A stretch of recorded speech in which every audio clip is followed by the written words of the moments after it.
SANRAL has it that it'll continue to collect e-toll revenues from vehicles until the end of December. And I'm sure you're watching this now going, hang on, I thought this was all over.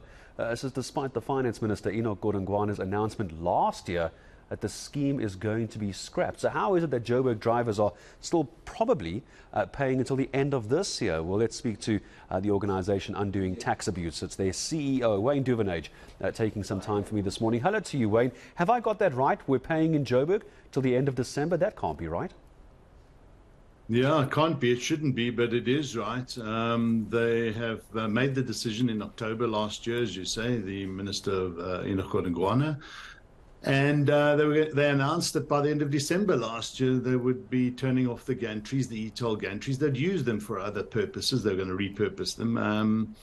And we even heard Panyaza Lesufi say that motorists who had paid will be refunded.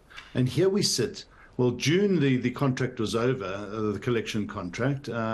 But because they haven't implemented their own decision, they had to extend the contract for another 6 months to December. And it really, the mind boggles, Gareth, as to why government cannot implement a decision that it is already made. Because the gantry lights are on. Because I remember after you and I had this conversation last time, those purple lights looked like UV lights to me personally on the highways in Joburg. But those were on. And that's, I think, where this conversation came from, is like, are they really off? Or are they just telling us that they're off? So what do we do now as a country when it comes to this? Because let's be honest as well, this has been a fight for many, many years. You were heading up this fight all those years ago. We thought it was all done. So how do you now try and take it forward? Or do we just sit back and go, look, December's almost here, let's just leave it? Yeah. Look, I mean, it's just this ineptitude is frustrating. It really is. But I think here's the answer to that question. There are only about 10% of users still paying, mainly corporates. There are a number of companies, I've spoken to them, they just cannot bring themselves to break the law. They have procurement contracts with government, so they don't. But they pass this cost on to their consumers, their customers. Two ways to do this now. Their customers must start putting them under pressure to stop. And those businesses now must not fear government, seriously. And stopping their contributions and payment. And I'll tell you why. All they have to do is ask government. If anybody wants to put them under pressure, just show us how many government departments are paying, because government departments are not exempt and they're not even paying. The second thing I would say to these CEOs of these companies is to motivation why they should pull out.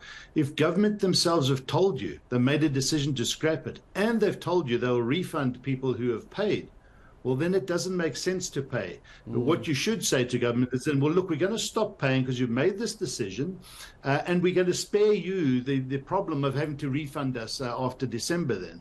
So just, we're going to pull out. And the minute the few businesses and those who are still paying, stop paying, it forces government to implement a decision that it has already made, because now that last bit of revenue, about 40 to 50 million rand a month, will suddenly dry up.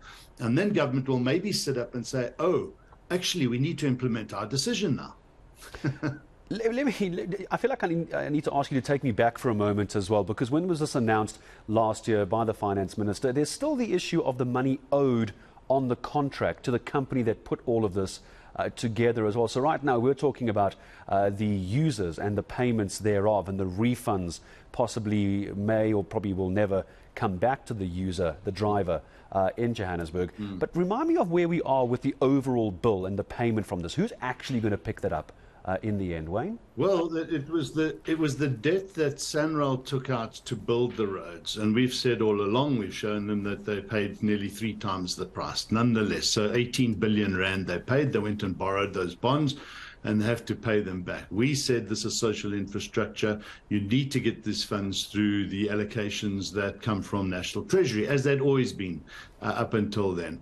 They argued that and decided they wanted to force this irrational scheme. It's failed. They now came to their senses and implemented exactly what we said. So Enoch Godongwana realized that they're going to have to allocate funds from National Treasury, as they had been doing in the past, to SANRAL to settle that debt, those bonds. And by the way, they had already been doing that since about 2012 or 2014. Anyway, there were 7 or 8 years that they had already been doing exactly that, offsetting the debt for SANRAL. And they went and implemented that as their formal decision. So the money comes from you and I. We pay this through fuel levies, through normal taxes. And that's the best way to finance an urban road upgrade scheme. So now that they've made that decision and been implementing it for several years, there's nothing more to do other than just continue doing that. They've made the decision. Yet they keep the gantries operating, billing the few people that have got their tags, just and keep this thing going in perpetuity. It just doesn't make sense as to why. Other than ineptitude, or somebody's enjoying a bit of that 40 million rand that is still coming into their coffers every month. Yeah, Wayne, thank you very much indeed. I'm going to say goodbye then for the moment and appreciate you coming back to talk about this. I'm sure this is a nightmare stuff for Wayne, because this is what him and the outer were fighting all those years ago, and it doesn't seem to be quite over. It's as it sort of seems to be wrapping up. There's always something else when it comes to these e-tolls. Organisation Undoing Tax Abuse CEO Wayne Duvenage making time for me this morning.